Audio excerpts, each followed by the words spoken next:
Ramesh Chennithala ji, Sachin Pilot ji, Uttam Reddy ji, P Srinivas Reddy ji, B R Kadam ji, stage पे senior नेता, हमारे प्यारे कार्यकर्ता, गठबंधन के प्यारे कार्यकर्ता, भाई और बहनों, प्रेस के हमारे मित्रों, आप सबका यहां बहुत बहुत स्वागत, नमस्कार। कैसे हैं आप लोग?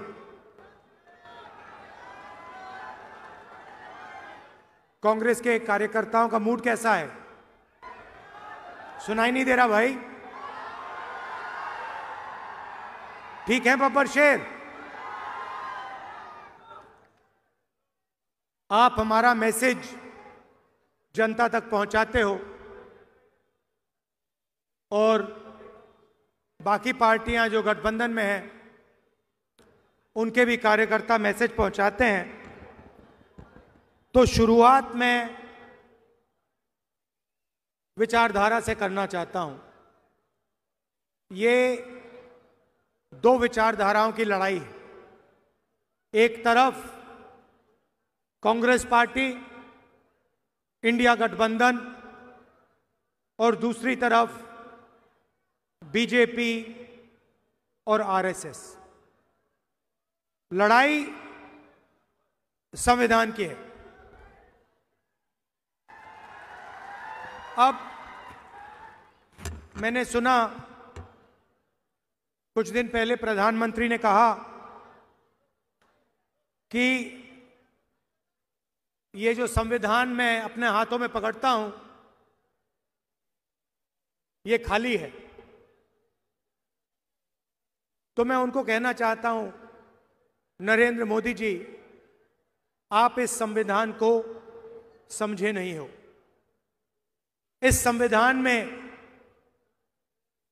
सिर्फ हिंदुस्तान की आवाज नहीं है, इस संविधान में अंबेडकर जी, गांधी जी, फूले जी, बिरसा मुंडा जी, नारायण गुरु जी, बसवना जी, बुद्ध भगवान जी, इन सब की आवाज है। और इसको आप खाली इसलिए कहते हो क्योंकि आपने अपनी जिंदगी में यह किताब कभी नहीं पढ़ी। क्योंकि अगर आपने ये किताब पढ़ी होती तो जो आप करते हो आप कभी नहीं करते। भाई और बहनों, ये नई किताब नहीं है। इसके अंदर जो सोच है वो हजारों साल फिर पुरानी सोच है। और कहा जा सकता है कि हिंदुस्तान का इतिहास, हिंदुस्तान की हिस्ट्री, हिंदुस्तान की जनता की आत्मा इस किताब में है। और कांग्रेस पार्टी इस किताब की रक्षा कर रही है। हम सब मिलकर, हमारे कार्यकर्ता इस किताब की रक्षा करते हैं। और बीजेपी के लोग, आरएसएस के लोग सामने से नहीं कह सकते, मगर छुपकर बंद कमरों में अंबेडकर जी के संविधान को खत्म करने की कोशिश करते हैं। सामने नहीं आ सकते, क्योंकि जिस दिन उन्होंने सामने कह दिया कि हमारे संगठन का लक्ष्य संविधान को नष्ट करने का है, खत्म करने का है, उसी दिन हिंदुस्तान की जनता एक साथ उनके खिलाफ खड़ी हो जाएगी। तो ये छुप कर ये काम करते हैं। देखिए, कॉन्स्टिट्यूशन से हिंदुस्तान की संस्थाएं निकलती हैं, बनती हैं। चाहे वो हमारा शिक्षा का सिस्टम हो, स्वास्थ्य का सिस्टम हो, सारा का सारा इसी किताब से बनता है। महाराष्ट्र में पैसा आता है आप जीएसटी देते हो, वो बढ़ता है, ये किताब करवाती है। विकास होता है, दलितों की रक्षा होती है, महिलाओं की रक्षा होती है, यह किताब करती है। और अगर गरीब लोगों को फायदा हुआ है, मनरेगा हो, भोजन का अधिकार हो, हरी क्रांति हो, सफेद क्रांति हो, इस किताब के बिना नहीं हो सकती थी। आप जानते हो इस देश में इस किताब से पहले क्या होता था। वोट मिलता है आपको, ये जो चुनाव हो रहा है इसी किताब के कारण हो रहा है। नरेंद्र मोदी जी ने 25 लोगों के 16 लाख करोड़ रुपए कर्जा माफ किया है। 25 लोगों का। हिंदुस्तान के सबसे अमीर लोग हैं, उनका 16 लाख करोड़ रुपया कर्जा माफ किया है। इस किताब में कहीं नहीं लिखा, इस किताब में कहीं नहीं लिखा कि 25 लोगों का 16 लाख करोड़ रुपया कर्जा माफ होना चाहिए और किसानों का, मजदूरों का, गरीबों का 1 रुपया नहीं माफ होना चाहिए। कहीं नहीं लिखा इसमें। आपकी सरकार छीनी गई, चोरी की गई। किसने चोरी की? आप क्या सोचते हो? नरेंद्र मोदी जी का उसमें हाथ नहीं था क्या? उनके नेता ने अभी बोला है कि सरकार को गिराने की जो मीटिंग हुई थी उसमें अदानी जी बैठे थे। अदानी जी क्यों बैठे थे राजनीतिक मीटिंग में? क्योंकि वे धारावी चाहते हैं। 1 लाख करोड़ रुपए का फायदा इस सरकार ने अदानी जी को दिलवाया है। किसकी जमीन? आपकी जमीन। किसकी जमीन? गरीबों की जमीन, मजदूरों की जमीन आपसे छीन कर ले जा रहे हैं। कहीं नहीं लिखा संविधान में, कहीं नहीं लिखा है कि आपकी जमीन छीनी जानी चाहिए। हम जमीन अधिकरण बिल लाए आपकी जमीन की रक्षा करने के लिए। तो नरेंद्र मोदी जी, बीजेपी के लोग बड़े बड़े भाषण देते हैं और फिर 24 घंटा इसको खत्म करने की कोशिश करते हैं। ये विचारधारा की लड़ाई है। एक तरफ संविधान, मोहब्बत, आदर, भाईचारा, दूसरी तरफ नफरत, हिंसा, अहंकार और इसको खत्म करने की कोशिश। यह लड़ाई चल रही है और इस लड़ाई में आप सब शामिल हो। 4000 किलोमीटर हम चले। क्या जरूरत पड़ी? क्यों जरूरत पड़ी? यात्रा का नाम भारत जोड़ो यात्रा। एक ही नारा दिया हमने, नफरत के बाजार में मोहब्बत की दुकान खोलनी है। ये जहां भी जाते हैं नफरत फैलाते हैं। एक प्रदेश को दूसरे प्रदेश से लड़ा देंगे। मणिपुर जाइए, जाके देखिए वहां क्या हुआ है। आज तक हिंदुस्तान का प्रधानमंत्री मणिपुर नहीं जा सकते और ना गए। इतिहास में नहीं हुआ ऐसे कि हमारे प्रधानमंत्री एक प्रदेश में जो जल रहा है 1.5 साल के लिए वहां गए नहीं। एक धर्म को दूसरे धर्म से लड़ाएंगे, एक जात को दूसरी जात से लड़ाएंगे, बांटने का काम करेंगे और धन 20-25 लोगों के हवाले करेंगे। देश में बेरोजगारी है, महंगाई बढ़ती जा रही है। अदानी को, अंबानी को कोई नुकसान नहीं हो रहा, उनका धन बढ़ता जा रहा है। एयरपोर्ट मिल गए, पोर्ट्स मिल गए, सड़कें मिल गई, अब धारा भी दिया जा रहा है। नुकसान आपका है, नुकसान सोयाबीन के किसान का है, नुकसान मजदूर का है, नुकसान बेरोजगार युवा का है। और आप लोग देखते रहते हो, आपके आंखों के सामने हो रहा है। और आप देखते रहते हो। धारावी आपके आंखों के सामने छीनी जा रही है। 1,00,000 करोड़ रुपए, 70,000 करोड़ रुपए में हमने हिंदुस्तान के हर एक किसान का कर्जा माफ कर दिया था। 70,000 करोड़ रुपए में हिंदुस्तान के हर किसान का कर्जा माफ कर दिया। उतना पैसा अदानी को सिर्फ मुंबई में दिया जा रहा है।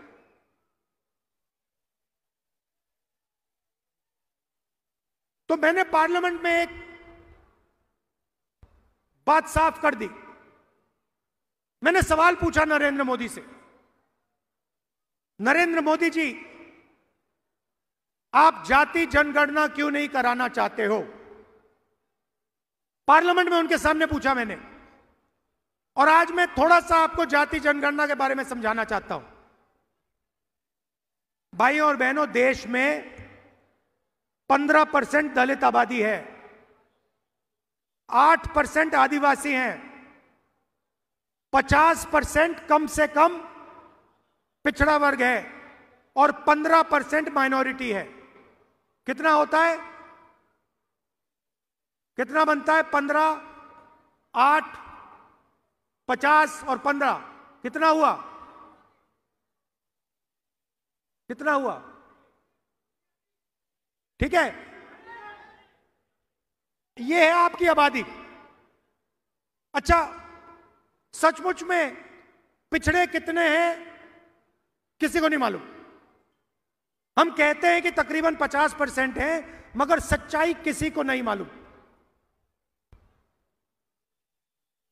ये हमारे मीडिया के मित्र हैं, इनको मैं मित्र कहता हूं, कहना पड़ता है। ये हमारे मित्र नहीं हैं, ये मोदी जी के मित्र हैं। आप मुझे एक बात बताओ, शाम को डिस्कशन चलेगा। देखिए मुस्कुरा रहे हैं, कह रहे हैं राहुल गांधी ने सही बात बोल दी। इनकी गलती नहीं है, इनको बेचारों को सैलरी लेनी है। तो इनका डिस्कशन होता है शाम को, बातचीत चलेगी, एंकर बोलेंगे राहुल गांधी ने ये बोला, नरेंद्र मोदी की फोटो दिखाएंगे। मैं आपसे पूछना चाहता हूं, ये जो सारे के सारे एंकर्स हैं, बड़े बड़े पत्रकार हैं, इनमें कोई पिछड़े वर्ग का है? कोई दलित है? कोई आदिवासी है? बड़ी बड़ी कंपनियों की लिस्ट निकालो आप, अदानी की कंपनी की लिस्ट निकालो, उनके सीनियर मैनेजर्स की लिस्ट निकालो,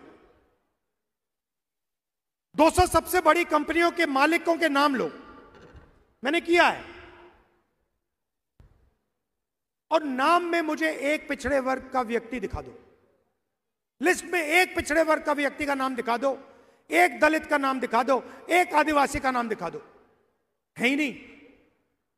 ना मीडिया में हो आप, ना कॉर्पोरेट इंडिया में हो, ना प्राइवेट अस्पताल आपके, ना प्राइवेट यूनिवर्सिटी कॉलेजेस आपके, ब्यूरोक्रेसी में आपके कोई नहीं। 90 लोग हिंदुस्तान का बजट बांटते हैं, आईएएस अफसर हैं। मैंने उनकी लिस्ट निकाली। मैंने कहा देखता हूं भैया इनमें से कितने दलित, कितने आदिवासी, कितने पिछड़े। ये हिंदुस्तान का पूरा बजट बांटते हैं।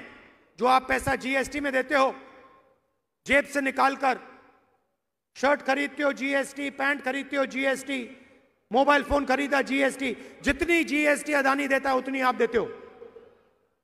अगर आप शर्ट में 18% देते हो तो अदानी भी 18% देता है। वो अरबपति है, मगर जीएसटी एक ही देते हो। वो पैसा जाता है हिंदुस्तान की सरकार के पास, बंटता है।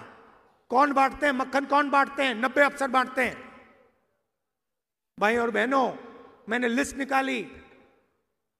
90 में से ओबीसी कितने, दलित कितने, आदिवासी कितने, मैं बताता हूं।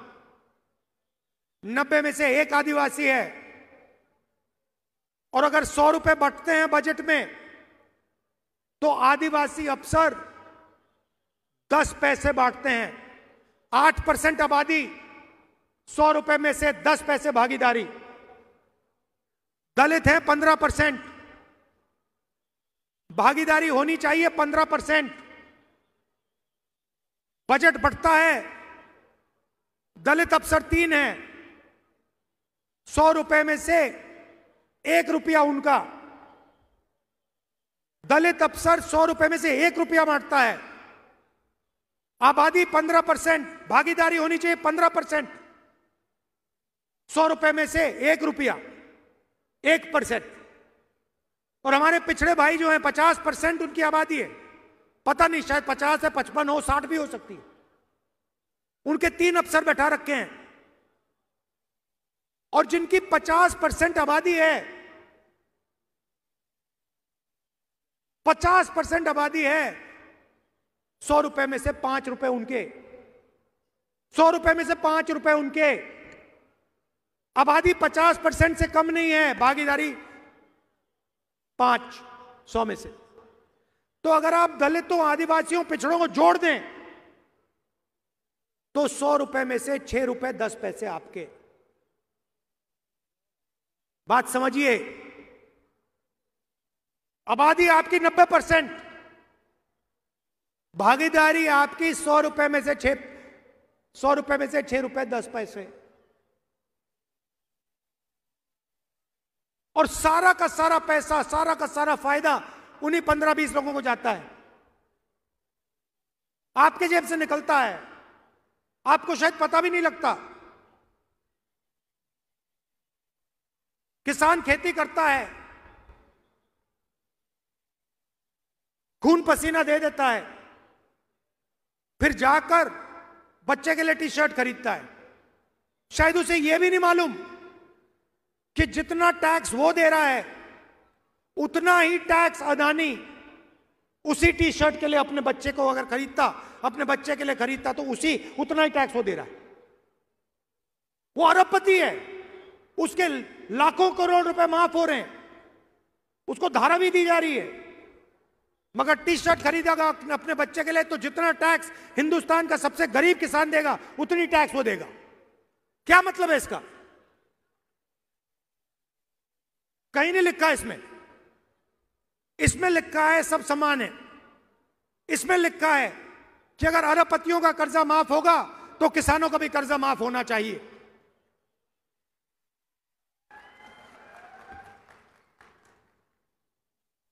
तो यह फर्क है। काम वो 15-20 लोगों के लिए करते हैं। अच्छा, महाराष्ट्र की सरकार चला रहे हैं, सुना है, मैंने सुना है महाराष्ट्र की सरकार चल रही है। तो मुझे आप बताइए, अगर महाराष्ट्र की सरकार चल रही है तो वेदांता फॉक्सकॉन का जो सेमीकंडक्टर प्लांट है, 1.5 लाख करोड़ रुपए का प्लांट, लाखों रोजगार देने वाला प्लांट, महाराष्ट्र से गुजरात कैसे चला गया? अगर महाराष्ट्र की सरकार चल रही है तो टाटा एयरबस हवाई जहाज मैन्युफैक्चरिंग प्लांट 1.8 लाख करोड़ रुपए का प्लांट, जिससे 10,000 युवाओं को रोजगार मिलता, वो गुजरात कैसे चला गया? अगर महाराष्ट्र की सरकार चल रही है तो जो आईफोन बनाने का प्लांट था जो यहां आया था 2 लाख करोड़ रुपए का, 75,000 युवाओं को रोजगार देने वाला, वो गुजरात कैसे चला गया? अगर महाराष्ट्र की सरकार चल रही है तो बल्क ड्रग पार्क 3,000 करोड़ रुपए का, जो 80,000 महाराष्ट्र के युवाओं को रोजगार देता, वो गुजरात कैसे चला गया? अगर महाराष्ट्र की सरकार चल रही है तो गेल का जो पेट्रोलियम प्रोजेक्ट था 60,000 करोड़ रुपए का, 21,000 युवाओं को रोजगार देने वाला प्रोजेक्ट, वो गुजरात कैसे चला गया? आपने क्या गलती की है कि आपके सारे के सारे प्रोजेक्ट, सारे के सारे रोजगार दूसरे प्रदेशों में जा रहे हैं? आप में क्या कमी है? क्या आप ये काम नहीं कर सकते? आप कुछ भी कर सकते हो, आप में क्षमता है, आप में एनर्जी है, आप में कैपेबिलिटी है, मगर आपके सारे के सारे प्रोजेक्ट्स यहां से छीनकर एक के बाद एक दूसरे स्टेट में जा रहे हैं। धारावी को अदानी जी के हवाले कर दिया। सरकार आपकी नहीं है, सरकार महाराष्ट्र की नहीं है, सरकार महाराष्ट्र के युवाओं की नहीं है, सरकार अदानी की है। उसने खरीदी है आपकी सरकार, एमएलए खरीदवाए हैं, मीटिंग में बैठा, यह सच्चाई है। तो हमने मन बना लिया है, अगर वो अरबपतियों को पैसा दे सकते हैं तो इंडिया गठबंधन की सरकार महाराष्ट्र के किसानों को, युवाओं को, मजदूरों को पैसा दे सकती है। हमें मालूम है कैसे करना है। तो सरकार आने के एकदम बाद महिलाओं से कहना चाहता हूं, शुरुआत आपसे होगी। पहले तारीख हर महीना आपके बैंक अकाउंट में खटाखट खटाखट खटाखट 3,000 रुपए अंदर, 3,000 रुपए अंदर। दिसंबर, जनवरी, फरवरी, मार्च, अप्रैल में आप उठोगी, सुबह उठोगी, बैंक अकाउंट देखोगी, चेक करोगी, 3,000 रुपए अंदर। और उसके बाद अगर आप दुकान जाना चाहती हो बस में, तो जब आप बस के अंदर जाएंगे आपको पता लगेगा कि इंडिया गठबंधन की सरकार ने आपका बस टिकट फ्री में कर दिया है और आपको पूरे महाराष्ट्र में घूमने के लिए 1 रुपया नहीं देना पड़ेगा। बस में आप फ्री में घूमेंगी और हर सुबह 3,000 रुपए आपके बैंक अकाउंट में मिलेगा हर महीने। अब हमारे किसान भाई कहेंगे, राहुल जी ये क्या किया आपने? आपने महिलाओं का बस टिकट फ्री कर दिया और उनके बैंक अकाउंट में 3,000 रुपए हर महीने डाल रहे हो। हमारा क्या होगा मैं आपको बताता हूं। महाराष्ट्र के किसानों का 3 लाख रुपए तक का कर्जा माफ होगा और यहां हमारे सोयाबीन के किसान हैं, बाकी महाराष्ट्र में कपास, धान के किसान हैं।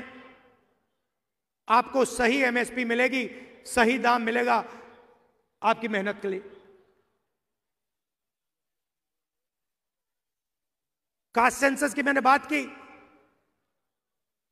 जाति जनगणना से यह पता लग जाएगा दलित कितने, आदिवासी कितने, पिछड़े कितने, भागीदारी कितनी है पता लग जाएगी। हर संस्था में हम पता लगाएंगे दलित कितने, आदिवासी कितने, पिछड़े कितने, और आपको पता लग जाएगा आपकी भागीदारी कितनी है। पार्लियामेंट में मैंने साफ बोल दिया, महाराष्ट्र में भी कराएंगे। पार्लियामेंट में नेशनल सेंसस कराएंगे, कास्ट सेंसस। मैंने मोदी जी के सामने बोला, मोदी जी अगर आप नहीं करोगे तो हम जाति जनगणना लोकसभा में, राज्यसभा में करा के दिखाएंगे। और ये जो 50% की दीवार बना रखी है कि रिजर्वेशन 50% से ज्यादा नहीं होगा, इस दीवार को भी लोकसभा में, राज्यसभा में कांग्रेस पार्टी, इंडिया गठबंधन तोड़ के परे करेगी। कैसे नहीं होगा 50% से ज्यादा रिजर्वेशन? हम करवा के दिखाएंगे 50% से ज्यादा रिजर्वेशन। आपकी आबादी 90% है,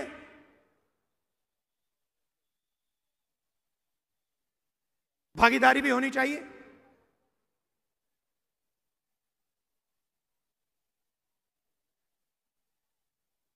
गरीब लोगों को सबसे ज्यादा कष्ट स्वास्थ्य के कारण होता है। चोट लग जाती है, दिल का दौरा हो जाता है, किसी को कैंसर हो जाता है, किडनी की बीमारी हो जाती है, लिवर की बीमारी हो जाती है। आप प्राइवेट अस्पताल में जाते हो, वही 20-25 अरबपतियों के प्राइवेट अस्पताल में आपसे लाखों रुपए लिया जाता है। टेस्ट होते हैं, एमआरआई होता है, अस्पताल के बाहर आते हो, बिल देखते हो, लाखों रुपए निकल जाते हैं जेब से। इसीलिए हमारी सरकार, कांग्रेस पार्टी, इंडिया गठबंधन की सरकार महाराष्ट्र के गरीब लोगों को 25 लाख रुपए तक का हेल्थ इंश्योरेंस देने जा रही है।